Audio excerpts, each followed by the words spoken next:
That was some Test match cricket final day at the Lords on Monday. India facing a target of 193 and needing 135 more to win at the start of the fifth and final day's play.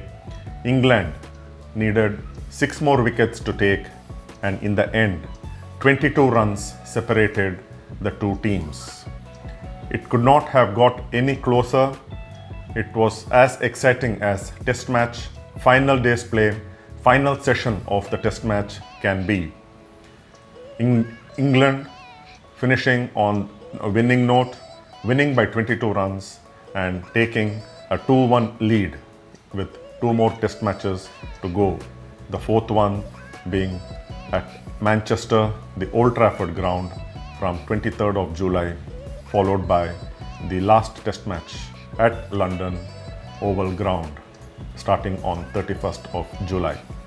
So India could not have done any better than what they did on Monday with Ravindra Jadeja, when everyone expected KL Rahul to hold the key to India and thought KL Rahul will stay till the end and see India cross the line.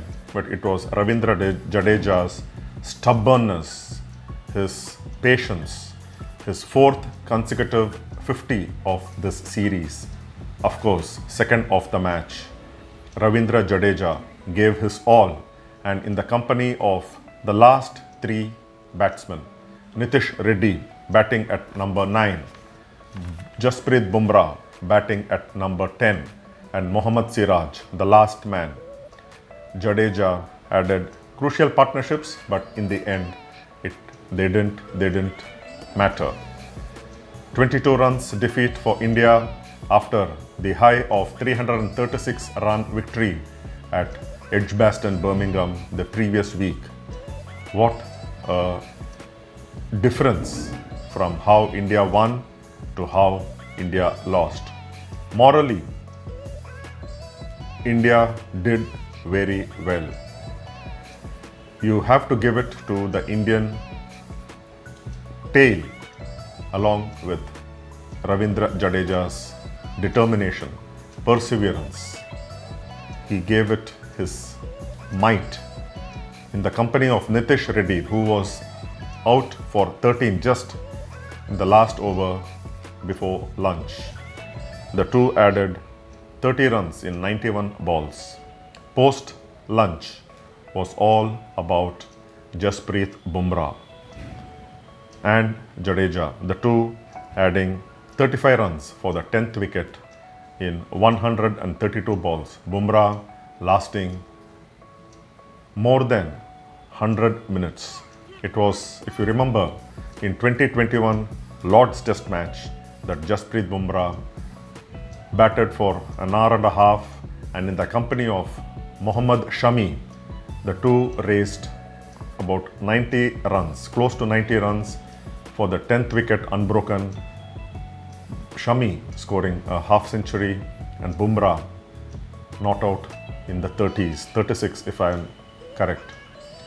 So Jasprit Bumrah batted for the longest in a test innings on Monday, but then he was out to top edge of the bowling of Ben Stokes, the England captain, who led from the front, bowling long overs, bowling long spells of 9 overs, 10 overs, more than his body could allow him.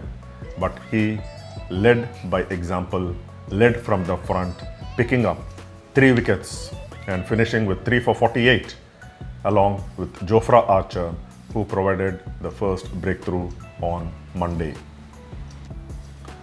The last 3 wickets added 88 runs after India were down to 82 for 7. And the last 2 batted for 35.2 overs. Jadeja in the company of Jasprit Bumrah and then Mohammed Siraj. Eventually, it was the man with the broken finger on his non-bowling arm, Shoaib Bashir, who picked up the wicket of Mohammed Siraj, just when it seemed that India, had they scored a run, an over in the remaining overs in the post-tea session, India would have won. But Mohammed Siraj defending very well, just like how Jasprit Bumrah defended solidly.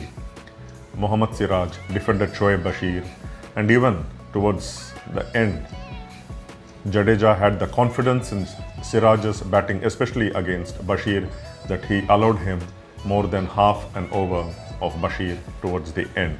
But as it happened, Mohammed Siraj defended Shoaib Bashir and the ball rolled back onto the stumps, just knocking off the leg bail. Could not the ball have gone in any other direction? But it had to be England who were destined to win. The ball rolled back to the stumps and just removed the bail. That is how cruel, if you're looking from India's point of view, and that is how cricket goes. It's anybody's game. Anybody could have won. India could have won by 1 wicket. It could have even been a tie. There have been only 2 instances of tests ending in tie, and you never know, it could have been a 3rd instance at Lord's on Monday. But then England, whose never say die attitude in this test match and coming back strongly after that massive 300 plus run defeat in the second test, England ticked almost all the boxes right. Batting, bowling, fielding. Of course, don't forget the run out of Rishabh Pant in the first innings, effected by Ben Stokes. And rightly so, Ben Stokes was named the man of the match for his 44 in the first innings, 33 in the second innings, 2 wickets in the first innings, 3 in the second, and of course his brilliant captaincy, himself bowling, leading by example, and that direct hit to run out Rishabh Pant. KL Rahul, like I said, held the key, but then he was eventually out for 39, playing on the back foot, the ball trapping him from who else but Ben Stokes. It was given not out by the Bangladeshi captain Sharfadullah. England took the DRS and it was all 3 red. Washington Sundar came and went for a 4th ball duck, brilliantly caught by Jofra Archer off his own bowling, picking up single-handed on his right in his follow-through for a sharp catch. Earlier, it was Rishabh Pant who started the day with the overnight batsman KL Rahul, and though he defended, remember he was batting with an injured finger, did not keep wickets in the whole of England second innings. He defended the England bowlers, especially Ben Stokes and Jofra Archer, tried to put him in an uncomfortable position, yorking him or bowling short that he was in discomfort as the ball hit the bat. But then Rishabh Pant was out, bowled by a beauty from Archer. Until then, bowling the line of middle stump, he surprised Rishabh Pant with one on the offside, just beating his outside edge and removing the off stump. So the top order gone, it was left to Jadeja and the lower order. They almost did the job for India, but then England bowlers, especially Ben Stokes, Jofra Archer, and remember, Chris Wokes took the crucial wicket of Nitish Shetty at the stroke of lunch. So it was England, brilliant comeback in this test match, making it a memorable 5 days of test cricket at Lord's. It could not have gone any better. Of course, the better team prevailed in the end, but then there was not a single big partnership that India ought to have got in the second innings. The highest being Karun Nair and KL Rahul sharing 36, and that was on the penultimate day. But on Monday, it was 35. That was the highest, which was between Jasprit Bumrah and Ravindra Jadeja for the 10th wicket.